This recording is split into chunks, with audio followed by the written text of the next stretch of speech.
Hello everyone and welcome to a quick Gamma update video going over patch 0.9.3.1 and whether or not you should update. Now before the patch notes came out, I was thinking everyone was going to want to update because, as you can see from a screenshot Grok posted, there was a body health system fix, and as you can see, it has increased FPS by 10 and improved frame times pretty well. So immediately I was like, okay, it's time to update because I've been having issues with frame times, so maybe this will be great. But there are some other changes that I'm unsure about, so let's go over that right now. Now the first major add-on is the Rotting Meat from Hideout Furniture expansion mod. As you can see, what this does is if you have raw meat in your inventory, it will decay within 4 days, cooked within 10 days, but a fridge completely stops the decay. Now, a mod like this has been around for a long time. I remember rotting meat in other mod packs and stuff, but I personally never enjoyed having this mod, so I'm probably just going to end up disabling this. Addy's Mags Redux mod madness. It should fix all issues and problems related to mags, so hey, if you want to use mags with Gamma, this update should actually help out a lot in that regard. G-Flat's inventory anti-closing. Animations can now play without closing the inventory. You can eat and still manage your inventory during the animation time. That's really nice. Momo Pate's proper jam chance added. Original jam chance probability calculations were missing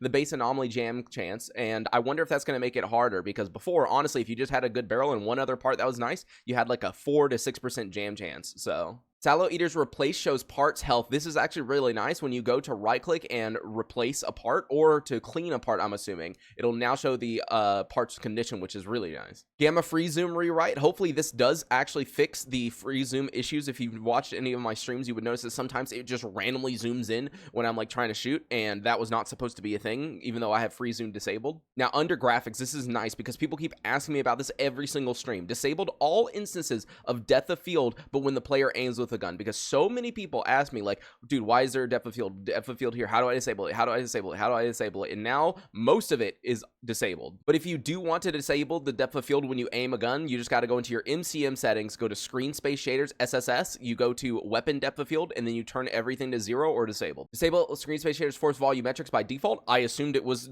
disabled by default because mine is not enabled, so okay. Now progression imbalance. This is where Grok has kind of screwed me up. For those who don't know, right now I'm doing a 1 life Invictus challenge, which basically means that I have 1 life. If I die, the save is over, it gets deleted, and I have to beat all 3 main storylines. This first option really screws with that. Remove trading and repair options and inventory from Kruglov. If you don't know who Kruglov is, well, you didn't play Shadow of Chernobyl, but also he's there in Yantar, and the amazing thing about him was that he still had the tier 2 and tier 3 artifact recipe books, which he was not supposed to have. And so what you could do is you could farm up the money, you could go buy the recipes, and then you could make some good artifacts before doing the Brain Scorcher. Now that is impossible. Remove the Knot, the Bat, and the Seraphim from stash spawns. Now I've never had one in a stash in a real playthrough before, so that's fine by me. Mostly T2 items and garbage stashes. Now I'm guessing that's a downgrade slightly, because I have gotten some pretty insane items in garbage stashes. Slight rebalance of low tier NPC gun loadouts. In other words, less full auto rifles. That's going to be really, really nice. 5% elemental resist cap to all tier 1 artifacts that provided elemental resistance. The resist cap added to surge controller, 5% for tier 1, 10% for tier 2. Reduced ballistics max resistance cap through artifact cap edit. Ooh. Increased lurker tail drop chance. That's actually really, really good for crafting a empty, if I'm remembering correctly. Remove some 2 rare items of the tasks fetch list, which is, I guess, good if you do those. I personally don't. Ammo kit and drug kit added to certain tasks fetch list. That's interesting. Okay, so that's a good way of getting rid of them if we have plenty of them. More factions available for the utility fetch quest. So yeah, he wants there to be more like fetch quests, it seems. Remove the universal weapon kit from quest packages. Reduce the 9x21 ammo drop quantity. Aw, dude. Make the repair kit give plus 100 instead of plus 60 for parts. Now, I've literally never seen this. I'm guessing this happens when the part is outside of the gun and you try repairing it with a repair kit, but I'm not 100% sure. Reduce some of the armor's previous rad resistance buffs. Okay, I wonder which ones. I wish he would list those.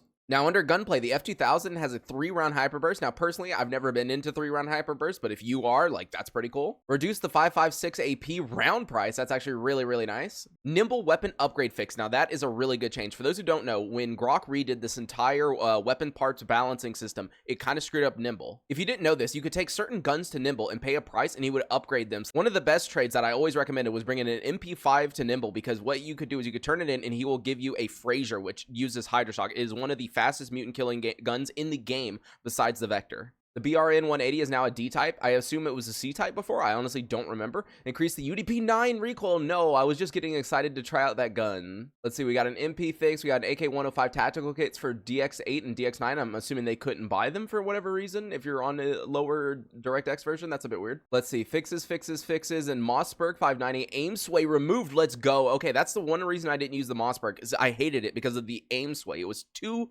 intense. Items visible in the main inventory are the best condition in the stack. That's actually really, really nice, because what normally happens is you'll see an item in your inventory, you'll have like 2 or 3, and the top one will be like 19%. And so you think, oh, I don't have anything, you know, higher than that. But if you click on it, you probably do. Satiety, thirst, sleepiness increments for all items are now displayed in actual percentage signs. Let's go.